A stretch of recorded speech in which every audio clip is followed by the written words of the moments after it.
Jubilee Hills by ఎన్నికల్లో ఆనాటి 10 సంవత్సరాల పరిపాలన మాకు రెఫరెండంగా మేము ప్రజల ముందుకు వచ్చాం, మేము గెలుస్తామని కారు కోతలు కూసిన ఆనాటి మాజీ మంత్రులకు ఎర్రటి కర్రు కాల్చి ఓత 2 రోజుల క్రితమే పట్టణంలో ఉండే ప్రజలు కూడా కర్రు కాల్చి ఓత పెట్టారు. నిజంగా ఆ ఎన్నికల్లో ప్రజాస్వామ్యం ఇంకా బ్రతికుంది.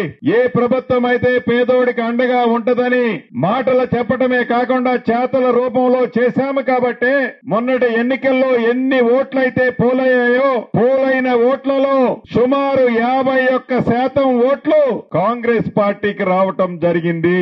అంటే గడిచిన 2 సంవత్సరాలు పూర్తి కాకముందే తెలంగాణ రాష్ట్రంలోని కాంగ్రెస్ ప్రభుత్వం ఎలా పేదవాడికి అండదండలుగా ఉంది అనటానికి జూబ్లీహిల్స్ నియోజకవర్గం ఏదైతే ఉందో ఆ నియోజకవర్గ అసెంబ్లీ ఎన్నికల బై ఎలక్షన్స్ ఫలితాలే ఈ ప్రభుత్వం పనితీరుకి నిదర్శనమన్నది కళ్లు లేని కబోజుల కారు కోతలు కూసిన నాయకులకి ఫలితము చాలా స్పష్టంగా ఇప్పటికైనా అర్థం చేసుకొని మాట్లాడితే మంచిది అని ఈ వేదిక ద్వారా వారికి తెలియజేస్తున్నాను.